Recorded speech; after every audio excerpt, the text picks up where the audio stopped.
हरे कृष्णा।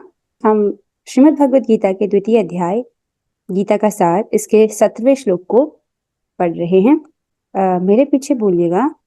पहले आप हाजी आप। अविनाशी तु तद्विद्धि अविनाशी तु तद्विद्धि येन सर्वम् इदं ततम् येन सर्वम् इदं ततम् विनाशम् अव्ययस्यास्य विनाशम् अविवस्यास्य विनाशम् अव्ययस्यास्य विनाशम् अव्ययस्यास्य न कश्चित् कर्तुमर्हति। न कश्चित् कर्तुमर्हति। बहुत सुंदर आवाज है। अभी गरिमा जी आप कीजिए।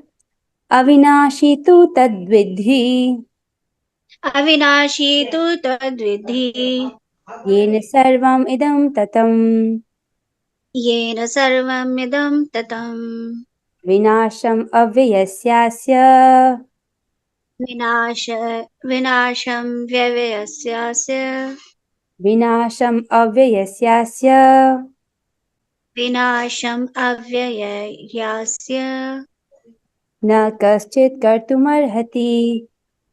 न कश्चित् कर्तुमर्हति। बहुत सुंदर। अब कनक जी।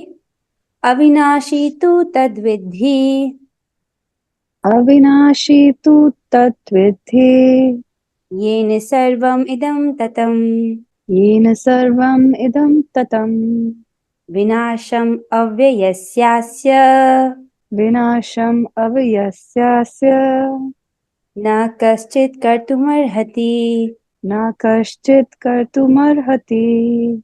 बहुत सुंदर। अब हम नेक्स्ट पे मूव करते हैं। अरे इस श्लोक में भगवान क्या बताते हैं? इस श्लोक में भगवान आत्मा को लक्षित करवाते हैं। आत्मा का क्या क्या उसका प्रमाण है वो बताते हैं। राइट। आत्मा तो दिखाई नहीं देता, कैसे समझे उसको? राइट। तो उसको इस श्लोक में बोल रहे हैं जो सारे शरीर में व्याप्त है। सारे शरीर में क्या व्याप्त है?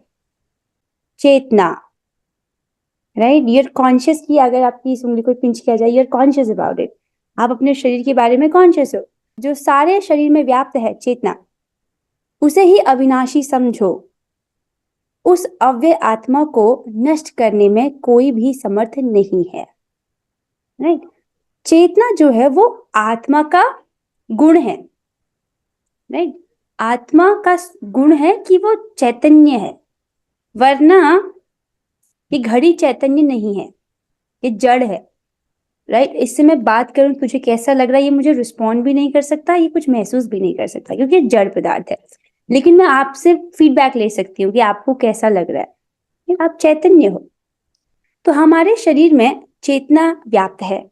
ये चेतना किसका गुण है? आत्मा का गुण है। राइट। भगवान कह रहे हो उसको तुम अविनाशी समझो, उसका कभी विनाश नहीं होता है, आत्मा कभी नष्ट नहीं होती है। और कह रहे हैं हाँ, उस अव्यय आत्मा को नष्ट करने में कोई भी समर्थ नहीं है। जैसे अर्जुन शोक कर रहे हैं कि वो युद्ध में भीष्म पितामह आदि को मारेंगे तो उनकी मृत्यु हो जाएगी। राइट। भगवान कह रहे हैं कि वो तो शरीर नहीं है, वो तो आत्मा है, और वो उनको कोई नष्ट कर भी नहीं सकता। ठीक है। वो इस बात से स्पष्ट कर रहे हैं। और इसकी टीका इतनी सुंदर है। कल जैसे मैं आपको बोल रही थी कि कैसे हम इस बात को समझते हैं कि शरीर में आत्मा है, फिर हम कैसे समझें कि परमात्मा है, और फिर हम कैसे समझें कि भगवान है। उसको बुद्धि से लक्षित करना सिखाते हैं श्रीमद् भागवतम के दूसरे कैंटो के दूसरे अध्याय में। पूरा अध्याय ही इस बारे में है। वो बहुत अमेजिंग चैप्टर है। तो मैं कह रही थी यहाँ पर तो एक लाइन में कंक्लूड कर दिया है, लेकिन श्री प्रभुपाद जी एक्चुअली आपको बता रहे हैं तात्पर्य में इसको। राइट। तो बड़ा मजेदार टीका है। यहाँ पर आपको सिखाया जाएगा कि आत्मा की उपस्थिति का लक्षण कैसे परिलक्षित होता है। थोड़ी टफ हिंदी है, मतलब आत्मा शरीर में कैसे प्रेजेंट है, इस बात को हम कैसे समझें। राइट। सुंदर तात्पर्य है, पढ़ते हैं। इस श्लोक में संपूर्ण शरीर में व्याप्त आत्मा की प्रकृति का अधिक स्पष्ट वर्णन हुआ है। पूरे शरीर में व्याप्त मतलब जो आत्मा है वो तो हृदय में रहती है, लेकिन उसकी चेतना पूरे शरीर में व्याप्त है। राइट। उसकी प्रकृति, उसका कैसा नेचर है, उसके बारे में स्पष्ट हुआ है कि वो अविनाशी है, उसको कोई भी नष्ट नहीं कर सकता, और वो पूरे शरीर में व्याप्त रहता है। उसका जो चेतना है वो पूरे शरीर में व्याप्त रहती है। सभी लोग समझते हैं कि जो सारे शरीर में व्याप्त है वह चेतना है, राइट। प्रत्येक व्यक्ति को शरीर में किसी अंश या पूरे भाग में सुख दुख का अनुभव होता है ना। अगर आपके हाथ में चोट लग जाए, यू कॉन्शियस अबाउट कि मेरे हाथ में चोट लगी, आपको उसका दुख अनुभव होगा। किंतु चेतना की यह व्याप्ति किसी के शरीर तक ही सीमित रहती है, राइट। ये भी हम जानते हैं, जो चेतना है वो सिर्फ शरीर में ही आप महसूस कर सकते हो। एक शरीर के सुख तथा दुख का बोध दूसरे शरीर को नहीं हो पाता। अगर आपके बच्चा बीमार है, राइट, तो उसको जो महसूस हो रहा है वो आप वैसे महसूस नहीं कर सकते हो फिजिकली। ऑल्दो आपको बुरा लगेगा कि मेरा बच्चा बीमार है, but you can't feel it ना। मैं क्या सोच रही हूँ वो आप अभी नहीं like you can't catch it कि मेरे दिमाग में क्या चल रहा है। वैसे तुम यही सोच रही हो, मतलब मेरे हाथ में दर्द हो तो आपको नहीं पता चलेगा। तो ये एक ही शरीर तक ही व्याप्त रहता है। फलतः प्रत्येक शरीर में व्यष्टि आत्मा है और इस आत्मा की उपस्थिति का लक्षण व्यष्टि चेतना द्वारा परिलक्षित होता है। तो पहला तो इस पॉइंट से हमें क्या समझ आता है कि जैसे मैं मेरे शरीर के प्रति कॉन्शियस हूँ, आप अपने शरीर के प्रति कॉन्शियस हैं, गरिमा जी आप अपने शरीर के प्रति कॉन्शियस हैं, राइट। तो इसका मतलब जो आत्मा है वो व्यष्टि है, वो इंडिविजुअल है। आप अगर मैं अपने हाथ में पिंच करती हूँ तो आपको फील नहीं होगा, मेरी आत्मा मुझे फील हो रहा है वो। मतलब मेरी आत्मा एक इंडिविजुअल पर्सन है, मैं एक इंडिविजुअल सोल हूँ, आप एक इंडिविजुअल सोल हो।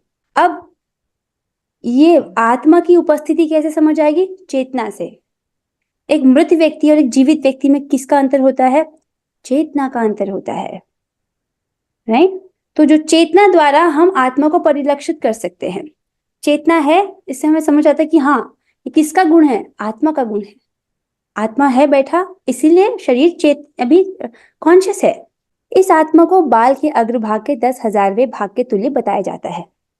अब आपको बताया जा रहा है कि अभी तो आप समझ गए, राइट, कि चेतना है वो आत्मा का गुण है, राइट, और चेतना के द्वारा हम आत्मा को परिलक्षित करते हैं। अब बताया जा रहा है कि आत्मा का साइज क्या है, यानी आपका साइज बताया जा रहा है। ये जो शरीर दिख रहा है ये तो हमारे कपड़े हैं, बड़े बड़े कॉस्ट्यूम हमने पहने हैं। आत्मा का साइज क्या है? एक्चुअली हमारा वास्तविक साइज कितना है वो बताया जा रहा है। श्वेताश्वर उपनिषद में इसकी पुष्टि हुई है। क्या बताया गया उसमें कि यदि बाल के अग्रभाग को 100 भागों में विभाजित किया जाए और फिर इनमें से प्रत्येक भाग को 100 भागों में विभाजित किया जाए तो इस तरह प्रत्येक भाग की माप आत्मा का परिमाण है। अर्थात जो बाल का अग्रभाग है उसको हम 10,000 हिस्सों में काटेंगे तो उतना छोटा आत्मा होती है। कितनी छोटी आत्मा है, लेकिन उसकी इच्छा क्या है? मुझे अनंत सुख चाहिए। ये हमारी बात है, हम छोटे से हैं लेकिन हमको अनंत सुख चाहिए। आत्मा कहाँ रहती है? हाँ ये भी बताएंगे आपको, अभी आगे बताएंगे कि हृदय में रहती है। साइज समझ आ गया? आत्मा का परिमाण कितना है? बाल के अग्रभाग के 10,000वें हिस्से जितना, राइट। पहले 100 भाग करना है, फिर 100 और भाग करना है, तो जैसे इतना छोटा हमारा परिमाण है। आगे इसी प्रकार यही कथन निम्नलिखित श्लोक में मिलता है। ये किसी और उपनिषद से है ये श्लोक। इसमें भी क्या बोला गया है कि आत्मा के परमाणुओं के अनंत कण हैं जो माप में बाल के अगले भाग नोक के 10,000वें भाग के बराबर है, राइट। जो आत्मा है वो उसके अनंत कण हैं, ऐसे बहुत सारी आत्माएं हैं, बहुत अनंत हैं, और उसका साइज कितना है? बाल के अग्रभाग के 10,000वें हिस्से के बराबर है। 1/10,000 portion of your tip of your hair, right. बहुत छोटा साइज है हमारा। अब यहाँ पर बताया जा रहा है आत्मा के अस्तित्व का प्रमाण क्या है। क्या प्रमाण है कि आत्मा है? इस प्रकार आत्मा का प्रत्येक कण भौतिक परमाणुओं से भी छोटा है और ऐसे असंख्य कण हैं। तो जब हम मैटर को देखते हैं ना, हमारे आसपास जो भी चीजें दिख रही है, पदार्थ, वो भी अणु से बनी होती है, लेकिन आत्मा उससे भी सूक्ष्म है, उससे भी छोटा है। जो मैटर पंच तत्वों का बना है उससे भी सूक्ष्म है आत्मा, ठीक है। और ऐसे असंख्य कण हैं। यह अत्यंत लघु है और बहुत छोटा है, और आत्मस्फुलिंग भौतिक शरीर का मूल आधार है और पूरे शरीर का यही आधार है। और इस आत्मस्फुलिंग का प्रभाव सारे शरीर में उसी तरह व्याप्त है जिस प्रकार किसी औषधि का प्रभाव व्याप्त रहता है। इसको औषधि का प्रभाव, जैसे अगर हम औषधि लेते हैं तो पूरे शरीर पर पड़ता है।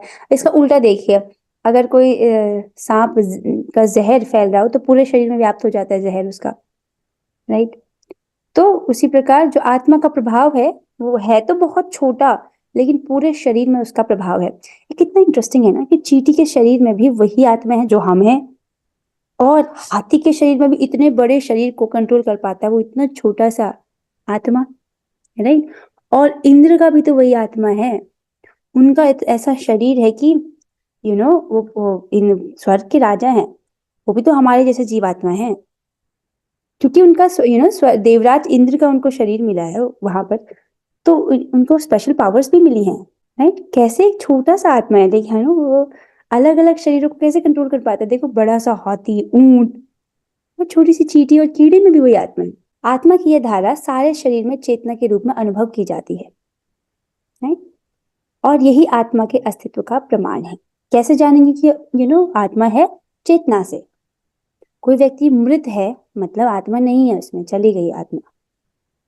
और कोई जिंदा है, कैसे पता चलता है जिंदा है? उसकी चेतना से, ही इज कॉन्शियस, राइट। कई बार व्यक्ति कोमा में होता है, राइट, और वो भी लेटा रहता है मृत व्यक्ति की तरह, लेकिन उसमें अभी भी आत्मा है। कैसे पता चलता है? उसकी चेतना से, राइट। मतलब यू कैन सी अभी भी चल रही है उसकी नब्ज, ही इज देयर। सामान्य से सामान्य व्यक्ति भी समझ सकता है कि यह भौतिक संयोग के फलस्वरूप नहीं अपितु आत्मा के कारण है। तो बहुत सारे लोग ऐसे सोचते हैं कि कुछ लिविंग सेल्स थे, वो कुछ इवॉल्व हुए और हम ह्यूमन बींग्स ऐसे बन गए, और this is a wrong theory. कुछ ऐसे भी थ्योरी है ना कि जो बंदर है फिर उनमें से कुछ मंकीज तो थे वो इवॉल्व हुए, एंड देन हम ऐसे करके करते करते आदि मानव बने, फिर ऐसे करके इंसान बन गए। दिस थ्योरी ऑफ इवोल्यूशन, तो शास्त्र के आधार पर हम कहते हैं कि वो झूठी थ्योरी है, क्योंकि आज भी बंदर हम देखते हैं वो तो वैसे के वैसे हैं। शास्त्र कहता है कि हम मनु महाराज की संतान हैं, राइट। तो हमारे पूर्वज बंदर नहीं है, हमारे पूर्वज मनु महाराज हैं। सो हम मनुष्य ही थे, ऐसे इवॉल्व नहीं हुए हैं। तो ये जो सामान्य से सामान्य व्यक्ति भी समझ सकता है कि भौतिक संयोग के फलस्वरूप नहीं अपितु आत्मा के कारण है। कोई प्राणी जीवित है तो ऐसा कुछ नहीं कि किसी प्रकार की रिएक्शंस हुआ और वो जिंदा हो गया, नहीं, उसमें आत्मा है इसीलिए वो जीवित है। वरना जो साइंटिस्ट हैं वो कुछ भी करके ऐसा करो, एक मच्छर को बना दो जो जीवित हो। साइंटिस्ट कितने भी रिसर्च कर ले पर किसी भी व्यक्ति को ऐसे जीवित नहीं कर सकते, प्राण नहीं डाल सकते वो, समझ रहे हो? वरना रिएक्शन से हो जाता तो साइंटिस्ट कर लेते, जीवित कर लेते लोगों को, पर ये आत्मा के कारण होता है। हम समझ पा रहे हैं इस पॉइंट को? देखो कोई विरोध हो, कुछ बात आपको नहीं ठीक लग रही हो, यू कैन ऑलवेज डिस्कस, इसमें बहुत मजा आता है। मुंडक उपनिषद में सूक्ष्म परमाणविक आत्मा की और अधिक विवेचना हुई है। एक श्लोक लिया गया है मुंडक उपनिषद से, इसमें क्या बोला गया है? अगेन इसमें भी आत्मा के बारे में ही बताया जाता है। क्या बोला है? आत्मा आकार में अणु तुल्य है। अणु मतलब बहुत छोटा अणु, परमाणु, जिसे पूर्ण बुद्धि के द्वारा जाना जा सकता है। पूर्ण बुद्धि लगानी पड़ेगी अभी। यह अणु आत्मा 5 प्रकार के प्राणों में तैर रहा है। तो इस शरीर में, आपके शरीर में, मेरे शरीर में, हम सभी शरीर में 5 प्रकार की प्राण वायु होती है। कौन सी प्राण वायु होती है? प्राण, अपान, व्यान, समान और उड़ान, राइट। ये प्राण, 5 प्रकार के प्राणों में ये आत्मा तैर रहा है। यह हृदय के भीतर स्थित है। कहाँ पर इसकी पोजीशन है? हार्ट में रहता है ये, हृदय में। और देहधारी जीव के पूरे शरीर में अपने प्रभाव का विस्तार करता है, और पूरे शरीर में इसका प्रभाव रहता है। रहता कहाँ है? हृदय में, और पूरे शरीर में इसका प्रभाव दिखता है। एक छोटा सा एक्टिविटी करते हैं। अगर मैं आपसे कहूं कि आपकी आंख कहाँ पर है, तो you can point it, right. मेरी आंख, point it.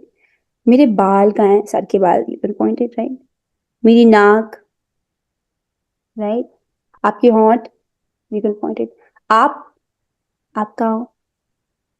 It automatically goes to your heart ना। Where is your finger right now?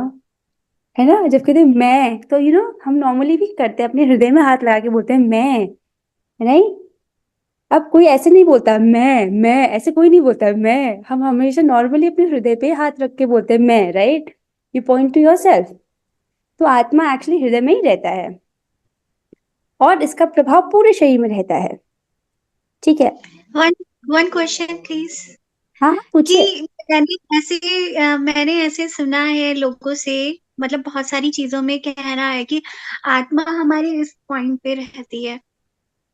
देखो, जब हम कोई शास्त्र की बात पढ़ते हैं ना, हम ये नहीं कह सकते कि हमने किसी से सुना है, राइट? आपको मतलब प्रमाण शास्त्रों में देना ये पड़ेगा, हाँ, कि आपको तभी हम प्रमाण यहाँ देना पे पड़ेगा कि कहाँ से। देखो, यही तो सबसे पहली चीज हमको सिखाई जाती है कि आप वो बात सुनो जो गुरु परंपरा में है, वरना तो बहुत सारे लोग बहुत सारी प्रकार की बातें कहते हैं। ठीक है, आपको प्रमाण देना होगा कि शास्त्र में कौन से श्लोक में लिखा है कि आत्मा यहाँ पर रहती है, राइट? तो यहाँ पर एकदम शास्त्र का प्रमाण देखिए आपको बोला जा रहा है कि आत्मा हृदय के भीतर स्थित है, तो इसको बिना संशय के इसको स्वीकार कर लेना चाहिए, राइट? अब लोग जो बोल रहे हैं, वी डोंट नो कि वो कौन से रेफरेंस से बोल रहे हैं, पर यहाँ पर जो प्रभुपाद जी हमें कोट कर रहे हैं वो श्लोक दिखा रहे हैं, उपनिषद का श्लोक वर्णन करे, तो हमको उसको स्वीकार करना चाहिए, राइट? जैसे स्कूल में पढ़ाई करते हैं ना हम, तो बाहर भी दुनिया बहुत कुछ पढ़ाती है, लेकिन हम स्कूल का करिकुलम फॉलो करते हैं तो हमको बातें ठीक ठीक समझ आती हैं फिर, नहीं लाइक दैट। तो हमको जो एकदम शास्त्र से बोला उसे स्वीकार करना है। आत्मा कहाँ स्थित है? हृदय के भीतर। आगे है, जब आत्मा को 5 वायुओं के कल्मश से शुद्ध कर लिया जाता है तो इसका आध्यात्मिक प्रभाव प्रकट होता है। इंटरेस्टिंग है ना? ये जो 5 वायु, कौन सी 5 वायु है? प्राण, अपान, व्यान, समान और उड़ान। इस 5 प्रकार की वायु या हम सभी के शरीर में, आपके भी, मेरे भी, हम सभी के शरीर में है, भले हमको पता ना हो पर है, और इसमें आत्मा तैरता रहता है। एक्चुअली मृत्यु के समय ना ये प्राण वायु का इम्बैलेंस हो जाता है, राइट? सम कुछ टेक्निकली समझाया जाता है, मुझे भी स्पष्ट याद नहीं आ रहा, पर कुछ इम्बैलेंस हो जाता है इधर, तो फिर आत्मा इसको छोड़ देता है शरीर को। और अगर हम अपने आप को इस 5 प्रकार की वायुओं के कलमश से शुद्ध कर लेते हैं तो आत्मा इसका वास्तविक जो इसका आध्यात्मिक प्रभाव है वो प्रकट करता है। वो क्या है? सत चित आनंद। ये आनंद में रहती है, चैतन्य है और शाश्वत है, ऐसे प्रकार का प्रभाव वो दिखाती है। हठ योग का प्रयोजन विविध आसनों द्वारा उन 5 प्रकार के प्राणों को नियंत्रित करना है जो आत्मा को घेरे हुए हैं। देखिए, हठ योग मतलब होता है जब हम बहुत सारे आसन करते हैं, राइट? जैसे वृक्षासन हो गया, पद्मासन, बहुत सारे आसन होते हैं ना जो हम योगा में करते हैं, मंडूकासन, शशकासन। तो ये सारे जो योगा है इसका वास्तविक प्रयोजन ये है कि जो 5 प्रकार के जो प्राण है उनको हम नियंत्रित कर पाए। इसलिए योगा में आपको बोला जाता है कि आपके पोस्चर्स करने से ज्यादा इंपॉर्टेंट है कि हाउ कॉन्शियस यू आर। आपकी ब्रेथ पे आपको बोला जाता है आपका सांस पे ज्यादा ध्यान दो, राइट? और बोला जाता है कि 99% बेनिफिट होता है प्राणायाम से। और जब हम ये पोस्चर्स करते हैं तो आपका ध्यान आपकी सांस पर होना चाहिए। इसका इसका क्योंकि यहाँ बताया जा रहा है कि मेन चीज ऐसा क्यों करते हैं, वो 5 प्रकार की वायुओं को नियंत्रित करने के लिए जो कि आत्मा को घेरे हुए हैं। यह योग किसी भौतिक लाभ के लिए नहीं अपितु भौतिक आकाश के बंधन से अणु आत्मा की मुक्ति के लिए किया जाता है। तो ऐसा योग जो योगा है वास्तव में, जो आजकल आजकल तो ये बहुत पॉपुलर है, कुछ आसन प्राणायाम, ये तो बहुत पॉपुलर है। तो लोग क्यों करते हैं जगत में लोग इसलिए करते हैं कि हमारा स्वास्थ्य अच्छा रहे, राइट? वी फील पीसफुल, हमारा स्वास्थ्य अच्छा रहे और हम और अच्छे से आहार निद्रा भय मैथुन कर सके, है ना? अगर धर्म का ज्ञान नहीं करेंगे तो व्यक्ति क्या करेगा? आहार निद्रा भय मैथुन जो जानवर भी कर रहा है, अर्थात अभी भी वो पशु तुल्य ही जी रहा है, तो कहाँ गए? वहां के वहीं के वहीं रहे। इसलिए धर्म का ज्ञान होना बहुत जरूरी है। गीता क्या कह रही है जानना बहुत जरूरी है। और आप तो बहुत इंटेलिजेंट है, you choosing to come here, you choosing to listen what Krishna has to say, right? This is very good. तो क्या लक्ष्य है इस हठ योग का? हठ योग क्यों किया जाता है? ताकि जो 5 प्रकार के वायु हैं, प्राण, अपान, व्यान, समान, उड़ान, राइट, इनको नियंत्रित किया जा सके। और ऐसे क्यों किया जाता है? ताकि जो आत्मा है वो अपना आध्यात्मिक प्रभाव प्रकट कर सके, राइट? सच्चित आनंद। ओके।